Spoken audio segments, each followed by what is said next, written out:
4 নম্বর, আল্লাহ তাআলার ইচ্ছার উপরে বিশ্বাস। অর্থাৎ আল্লাহ যদি ইচ্ছা না করেন, আল্লাহর ইচ্ছা ছাড়া দুনিয়ার কিচ্ছু হতে পারে না, এই বিশ্বাসটাও আমাদের থাকতে হবে। আল্লাহ আপনাকে ইচ্ছা শক্তি দিয়েছেন, এইটা যেমন সত্য। আল্লাহ তাআলার এলেম আছে, আল্লাহ তাআলা সব কিছু লিখে রেখেছেন, আল্লাহ তাআলা সব কাজের স্রষ্টা। ঠিক একইভাবে আল্লাহর ইচ্ছা ও তাকদিরের মধ্যে এটা অ্যাপ্লাই হয়। আল্লাহর ইচ্ছা ছাড়া আপনি দুনিয়াতে কিচ্ছুই করতে পারেন না। তার মানে হচ্ছে আল্লাহর ইচ্ছাই যদি সব কিছু হয়ে থাকে, এখন আমি যে খারাপ কাজটা করছি আল্লাহর ইচ্ছার কারণেই তো হচ্ছে, আল্লাহর ইচ্ছা ছাড়া তো এটা হওয়ার কথা না। আমি মানুষকে খুন করছি, আল্লাহর ইচ্ছা যদি না থাকতো তাহলে তো হইতে পারতো না। আল্লাহর ইচ্ছা যদি না থাকতো আমি মানুষকে ধর্ষণ করতে পারতাম না। আল্লাহর ইচ্ছা যদি না থাকতো আমি চুরি করতে পারতাম না। আবার ভালো কাজ একইভাবে, আমি যদি নামাজ পড়ি, রোজা রাখি, হজ করি, যাকাত দেই, আল্লাহর ইচ্ছা যদি না থাকতো তাহলে আমি ভালো কাজগুলো করতে পারতাম না। কি এটাই তো যুক্তিতে আসে, তাই না? যে আল্লাহর ইচ্ছাই তো সব কিছু হচ্ছে। এখন আমি যে নামাজ পড়ি না, এটা কার ইচ্ছাই? তাহলে আল্লাহর ইচ্ছাই। আল্লাহর ইচ্ছাটা আমাদেরকে বুঝতে হবে যে আল্লাহর ইচ্ছাটা কেমন। দেখেন, আল্লাহ তাআলা আমাদের জন্য এই যে প্রথমে যে কথাটা আমি বললাম যে আল্লাহর ইচ্ছা, আল্লাহর ইচ্ছা হচ্ছে আল্লাহর ক্ষমতা, কুদরত। সেই আল্লাহর ইচ্ছাটা হচ্ছে বাস্তবায়ন হয় কখন? আপনি একটা কাজ করতেছেন, এখন এই যে আপনি ডিসিশন নিচ্ছেন, ডিসিশন নেওয়ার পরে এখন ওই যে আপনি ডিসিশন নিলেন যে আমি খারাপ কাজ করব নাকি ভালো কাজ করব, এই যে আপনি ডিসিশনটা নিলেন, এই ডিসিশন নেওয়ার ক্ষমতাটাও আপনাকে কে দিছে? আল্লাহ দিছে।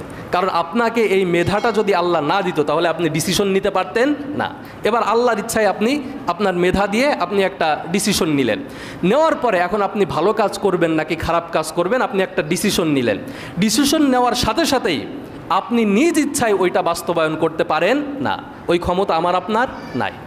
ওই ক্ষমতাটা একমাত্র আল্লাহর কাছেই আছে। সুতরাং আল্লাহ সুবহানাহু ওয়া তাআলা তখন তার ইচ্ছাকে এখানে বাস্তবায়ন ঘটান যে বান্দা এখন খারাপ কাজ করতে চাচ্ছে, তাহলে ঠিক আছে আমি তার রাস্তাকে সহজ করে দিলাম। এখন বান্দা চাচ্ছে আমি চুরি করতে যাব, ঠিক আছে আমি তোমার রাস্তাটাকে সহজ করে দিলাম, তুমি চুরি করতে যাও। তাহলে আপনি আল্লাহর ইচ্ছায় চুরি করতে গেলেন। আবার আপনি চিন্তা করছেন আমি নামাজ পড়তে যাব, এখন আপনার নিজের ক্ষমতা নাই আপনি নামাজ পড়তে আসবেন, আপনি নিজে ইচ্ছা করছেন, তখন আল্লাহ তাআলা তার ইচ্ছাও এখানে বাস্তবায়ন করেন যে ঠিক আছে বান্দা যখন নামাজ পড়তে যেতে চেয়েছে তাহলে আমি তার রাস্তাটাকে এই যে খুলে দিলাম, সহজ করে দিলাম, সেজন্য নামাজ পড়া পর্যন্ত যেতে পারে, ওইখানে যেতে পারে। তখন আল্লাহর ইচ্ছায় আপনি নামাজ পড়তে আসেন। তাহলে এই যে আল্লাহর ইচ্ছায় আপনি খারাপ কাজ করতে গেলেন, কিন্তু তার আগে এই যে আপনি নিজের ইচ্ছাটা করলেন যে আমি খারাপ কাজ করব, এই দোষটা কার? এই দোষটা কার? আমার নিজের। কারণ আল্লাহ তো আমাকে দুইটা অপশন দিছে, আমি ভালো ইচ্ছাও করতে পারি, খারাপ ইচ্ছাও করতে পারি। সুতরাং আমি যদি ওইখানে ভালো ইচ্ছাটা করতাম তাহলে আল্লাহ আমার জন্য ভালো রাস্তা খুলে দিত। আমাদের অনেকে বলে যে এই যে নামাজ পড়তে যাব, আল্লাহ তো আমাকে পাঠাচ্ছে না, তাহলে কেমনে নামাজ পড়তে যাব? আরে ভাই, আল্লাহ তো আপনাকে পাঠাতো যদি আপনি ইচ্ছা করতেন যে আপনি নামাজ পড়বেন। আপনি মনেই নিজে ইচ্ছা করেন না যে আমি নামাজ পড়তে চাই, আমি ভালো পথে চলতে চাই, আমি দিনের পথে চলতে চাই, আপনার নিজের মনের ভিতরে ইচ্ছা নাই, এজন্য আল্লাহ আপনাকে ভালো রাস্তার পথ খুলে দেয় না। আপনার নিজের মনের ভিতরে যদি ভালো ইচ্ছা থাকতো, সৎ ইচ্ছা থাকতো, তাহলে আল্লাহ আপনার জন্য সৎ পথের রাস্তা খুলে দিত, ঠিক কি না? এখন আমরা কি করি? নিজে ইচ্ছা করি না কিন্তু দোষ দেই আল্লাহ। আল্লাহ তাআলা বলেছেন ইন্নাল্লাহা লা ইউগাইয়িরু বিকওমিন হাত্তা ইউগাইয়িরু মা বিআনফুসিহিম। আল্লাহ তাআলা ততক্ষণ পর্যন্ত তোমাদের জন্য কোনো কিছুকে পরিবর্তন করেন না যতক্ষণ পর্যন্ত তোমরা নিজেরা নিজেদের জন্য কোনো কিছু পরিবর্তন না করো। তার মানে কি?